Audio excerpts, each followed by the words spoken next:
ನನಗೆ ಅದು ಆ ರೀತಿ ಯಾವುದೂ ಆಫರ್ಗಳು ಬಂದಿಲ್ಲ. ಆದರೆ ಮಾನ್ಯ ಮುಖ್ಯಮಂತ್ರಿಗಳು ಹೇಳ್ತಾರೆ ಅಂದರೆ ಅದು ಸತ್ಯ ಇರ್ತದೆ. ಯಾಕಂದರೆ ಮುಖ್ಯಮಂತ್ರಿಗಳು ಹಂಗೆಲ್ಲ ಹೇಳೋಕ್ಕಾಗಲ್ಲ.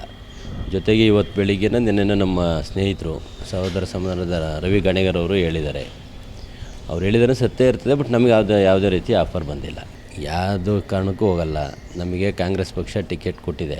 ಸಾಮಾನ್ಯ ಕಾರ್ಯಕರ್ತನ ಗುರುತಿಸಿ ಟಿಕೆಟ್ ಕೊಟ್ಟಿದೆ. ನಾವು ಪಕ್ಕಾ ಕಾಂಗ್ರೆಸ್ಸು. ಚುನಾವಣೆಯಲ್ಲಿದ್ದರೂ ಕಾಂಗ್ರೆಸ್ಸು, ಚುನಾವಣೆ ಬಿಟ್ಟರು ಕಾಂಗ್ರೆಸ್ಸು. ಕಾಂಗ್ರೆಸ್ ಪಕ್ಷದ ಶಿಸ್ತಿನ ಸಿಪಾಯಿ. ಅಧಿಕಾರಿಗಳು ಮಾತು ಕೇಳ್ತಾರೆ, ಆದರೆ ಜಡ್ಡು ಹಿಡಿದುಬಿಟ್ಟಿದ್ದಾರೆ.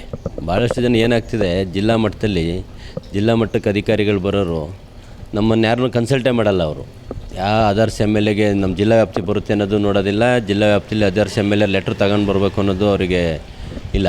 ಇಲ್ಲಿ ಬರ್ತಾರೆ, ಯಾರ್ಯಾರನ್ನೋ ಇಟ್ಕೊತಾರೆ, ಹೋಗ್ತಾರೆ, ಆರ್ಡ್ರ್ ಮಾಡಿಸ್ಕೊಂಬರ್ತಾರೆ. ಅವರ ಅನುಭವಗಳು ಕೆಲಸಗಳಾಗಿರೋದ್ರ ಬಗ್ಗೆ ಚರ್ಚೆ ಮಾಡಿ ಚೆಕ್ ಮಾಡಿ ನಾವು ಅವ್ರನ್ನ ತಗೊಂಡ್ರೆ ಕೆಲಸ ಮಾಡ್ತಾರೆ. ಅವ್ರು ಗೊಡ್ಡು ಬಿದ್ದಿರೋರು ತಂದು ಕೆಲಸ ಮಾಡೋದ್ರೆ ಏನು ಮಾಡ್ತಾರೆ?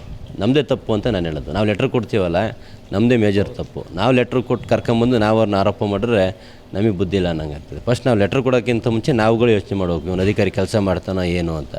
ಯಾರೋ ಹೇಳಿದ್ರು, ಯಾರೋ ಏನೋ ಮಾಡಿದ್ರು ಅಂಥೇಳಿ ಅವ್ರು ಬಂದವರಿಗೆಲ್ಲ ಲೆಟ್ರ್ ಕೊಟ್ಟರೆ ಹಿಂಗೆ ಆಗೋದು. ಅವ್ರದ್ದು ವಾಮ ಮಾರ್ಗದಲ್ಲಿ ಅಧಿಕಾರ ಹಿಡಿಯೋದು. ಅವ್ರೇನಂದ್ರೆ ನಿಮಗೆ ಅದು ಒಂದು ಸ್ಟೋರಿ ಇದೆ, ತೋಳ ಆಮೇಲೆ ಇದ್ರದ್ದು ಓತ, ಆ ಸ್ಟೋರಿ ಅವ್ರದ್ದು. ಅದು ಬೀಳಲ್ಲ, ಇದು ತಿನ್ನಲ್ಲ ಅನ್ನಂಗೆ ಆಯಿತು. ಸುಭದ್ರವಾಗಿರುತ್ತೆ. 5 ವರ್ಷ ಅಲ್ಲ, ನಮ್ಮ ಮುಖ್ಯಮಂತ್ರಿಗಳು ಅಧಿಕಾರ ಮಾಡ್ತಾರೆ. ಜೊತೆಗೆ ನಮ್ಮ ಉಪಮುಖ್ಯಮಂತ್ರಿ ಡಿ ಕೆ ಶಿವಕುಮಾರ್ ಸಾಹೇಬ್ರು ನಿಮ್ಗೆ ಹೇಳ್ತಾ ಬರ್ತೀರಿ, ನೀವು ಅಬ್ಸರ್ವ್ ಮಾಡಿಲ್ಲ. ಈ 5 ವರ್ಷಕ್ಕೆ ನಾವಲ್ಲ, ಇನ್ನೂ 10 ವರ್ಷ ನಾವೇ ಇರ್ತೀವಿ ಅಂತ. ಅದು ಸತ್ಯ. ಈ 5 ವರ್ಷ ಮುಂದಿನ 5 ವರ್ಷನೂ ಸೇರಿ 10 ವರ್ಷ ಕರ್ನಾಟಕದಲ್ಲಿ ಕಾಂಗ್ರೆಸ್ ಸರ್ಕಾರ ಇರ್ತದೆ.